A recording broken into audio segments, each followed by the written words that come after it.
Hi, my name is Craig Evans and I'm Managing Director at Sprung Media. How did Sprung Media get started? I think it kind of got started out of my distaste almost for the way that people were using social networks. I felt like there were ways that people could be possibly utilising them a little better. In particular, I saw music as a big niche, massive independent music scene happening, and people weren't really using social networks effectively as they could be in gaining new fans. So there's a lot of bands out gigging every week and touring the country trying to get these new fans, playing to maybe crowds of 20 or 30 people, when there's just everyone that you could possibly imagine is on these networks now, and there must be more efficient ways to get at them. So I think we kind of grew from there, and we almost started as a PR company that embraced social media, and I think that in the last sort of few months that's almost been flipped on its head, and we're almost a sort of social media company, an online promotions company that embraces PR as well. What is it that Sprung Media does for its artists? Well, we basically grow big audiences of people. We group together audience of people with similar interests. That's kind of the first thing that we do. So we take independent artists who maybe haven't got a massive online following and introduce them to thousands of people. So we aim to sort of build Twitter feeds, for instance, at like 1,000 new viewers a month, and Facebook at 300 new fans a month, and so on. The second phase of what we do, which I think is again really important, is actually then using that fan base and mobilising those people.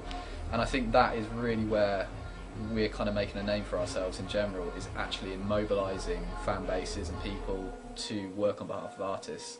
So you tend to find that as people sort of interact with our artists and they get to know them on a personal basis, it's a lot easier to run campaigns through these people, for instance, and you tend to find that it's almost like the democracy of music now. There's no labels anymore telling people what to do as such. You can kind of go out there and make your own fan base, grow your own fan base, and get your music out there to thousands and thousands of people, which I think is what we help people do. So we reach out to people on Twitter, on Facebook, we do YouTube stuff as well also. Kind of like the guys who we're really interested in. I mean, we do traditional PR stuff and we do talk to magazines and media in that respect, but the guys that like we feel kind of represent the style of business that we're doing in our company in general, and how our artists are developing, is actually the bloggers. We talk to a lot of bloggers, and we're trying to build more and more relationships with those guys. So I think in terms of taking the music and sending it to new artists, to new fans, that's one of the most effective ways to do it at the moment. And again, the bloggers are great because it's, anyone can go onto the internet tomorrow and start a blog and start building a fan base of that blog. And then you can start presenting new music to people, and it's great. Again, it's the democratization of music, and obviously we transfer that to business as well. So we do consultation for businesses. We're going to be making a move into fashion in the next 6 months as well, so we're going to start representing small independent fashion lines too. But at the moment, it's worked incredibly well for music. So tell us about some of the artists that you look after at the moment. Okay, well, at the moment on our books we've got between 10 and 15 artists. We handle just social media for some. We go all the way up to full management of artists, which includes booking gigs for them and sort of running shows and all that sort of stuff as well. We do video production, so we make our own videos and upload them and all that stuff as well. Artists we work with a band called the Stanley Blacks, who are from Surrey. They've been getting quite a lot of attention at the moment, and I mean their music is phenomenal, absolutely phenomenal. We've got a band called the Carpels, who are from Birmingham. They're signed to One Beat Records, again doing very, very well. We've got Zubi, who's a rapper, so we're kind of multi-genre. We don't really discriminate to one genre the next. We have a guy called Acoustic Jim, who plays acoustic music. We have a girl called Zemi, who's a soul singer. I mean, we literally cover, almost every genre you could think about at the moment, other than kind of dance and techno kind of stuff. But again, it's about kind of taking the music and giving it to a huge amount of people, and really we don't kind of discriminate in how we do that at all. You worked alongside Music Connects. How did that come about? Yeah, it was actually one of my clients who is friends with the guys who started it and have run it this year, and she got in touch with them and said, I've got this guy helping me out. Maybe his company could work with you guys. And we sat down and we had a chat. And we're only about 2 months away from the event sort of thing at that point. And yeah, I mean, I kind of helped work with their team to sort of hopefully raise more awareness. I mean, the event itself was absolutely incredible. The quality of speakers that they got was brilliant. I mean, the amount of different real top heads of industry that were there contributing and sort of helping independent artists along the way was brilliant. And Music Connect should be congratulated all the way for putting that together, because I think that's really going to become like the industry event now that everyone's at every year. It was absolutely excellent. So what's the purpose of the event? Of Music Connects? Well, I think Music Connects, without speaking on behalf of the guys who put the whole thing together, obviously, I'm a tiny cog in it, but I think that they wanted to create something that helped people to understand the new media scene and helped artists to market themselves better in that world. All the changes that are happening at the moment happen incredibly quickly. I mean, it baffles me to think there wasn't Twitter 4 years ago, and now people spend their entire day on Twitter, kind of thing, to get to these new fans. So I think that it was a means of talking to artists and putting them in front of people who knew about these different things, who could maybe advise them on what they're doing and where to steer them in terms of growing fan bases online. And I think also it also enabled the record labels to talk about what their purpose was, or what their purpose is now. Because they're not big buck people anymore who throw hundreds of thousands of pounds behind artists with no fans. It's kind of a different beast, the way that they fit into the industry too. You did a talk at this year's Music Connects. What was your talk about?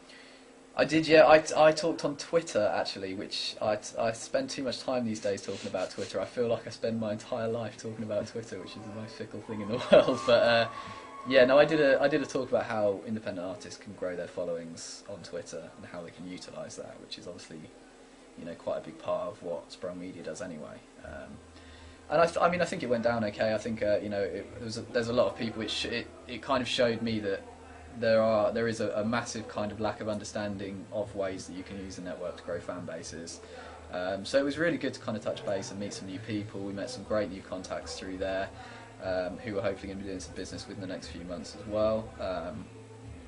Yeah, I mean, it was good. It was brilliant. It was nice to meet those guys, and it's always nice to meet independent artists, and everyone kind of has a different story.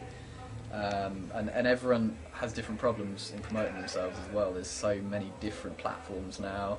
Do you go down the live aspect and play, 5 gigs a month, or do you spend all your time on Facebook, or how do you use Twitter? How do you use them together? So for us, it was also nice to kind of speak to those people and sort of get out there and network with the independent artists and sort of say, well, what are you struggling with? And kind of it's also helped us refine our kind of promotions model and what we're doing, because as a company, we've only been around for sort of since December. We started taking clients properly, and everything for the first couple of months, 3 months, was really experimental. We weren't really sure what our business was, what were we doing. We knew we were getting new fans for people, but what was at the core of that?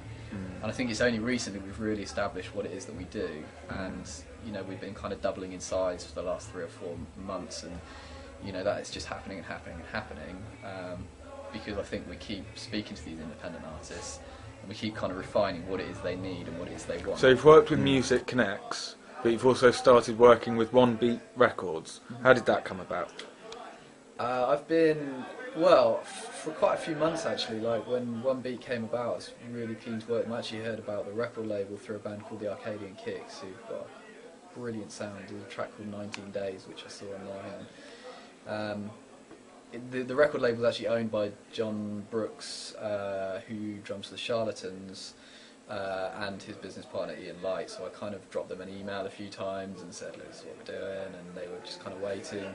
So they've got the Arcadian Kicks and the Carpels signed to them at the moment, and the Carpels are kind of really young. They've got this incredible new kind of punk indie dubstep sort of sound, and I mean they're doing really incredibly well kind of thing. So I was really keen to work with those guys, and yeah, I mean we kind of we went for a drink and had a coffee together kind of thing, and it just kind of made sense for the point that they're at and their business model as well, in promoting those two acts. So what does the future hold for Sprung Media? I don't know. Is the honest answer. I mean, like I look back and I just think where we were in January and where we are now alone, just to think where we'll be in 6 months' time baffles me. I mean, the way that we're growing fan bases for artists, we're going to have by December artists who have maybe 10,000 fans online.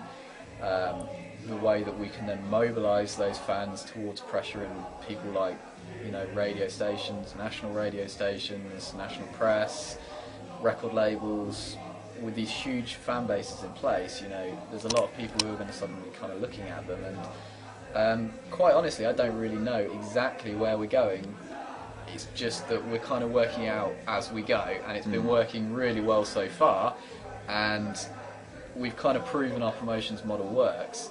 It's just now kind of a case of continuing along with that, continuing to build relationships with the bloggers, continuing to grow these social networks at the rate we're doing it, and I mean, I can't wait for sort of the end of the year, start of next year, just because the kind of power that some of our artists are going to have is going to be incredible, and I really think that's kind of going to be the point where we're going to really come into our own as well, because we've kind of put these platforms in place and helped them in that respect, and I think it's going to become so important to those artists. Yeah, I mean I hope it's going to be something that's quite revolutionary, but we'll have to wait and see. So where can people find out more about Sprung Media? www.sprungmedia.org.uk. We're in need of a little bit of a revamp on the site, but it's got most of our clients on there at the moment. Check us out on Twitter @Sprung Media. Yeah, they're the best places. We're obviously very active on Twitter for obvious reasons, and I would advise everyone to check out our clients. We work with people who we love. Some of the music that's coming out of our clients right now is phenomenal, and it's really on edge, cutting edge stuff. So get out there and check out their stuff on YouTube, and go and see them at gigs and buy their music. Support them. So great independent artists. All right, thanks very much. Thank you.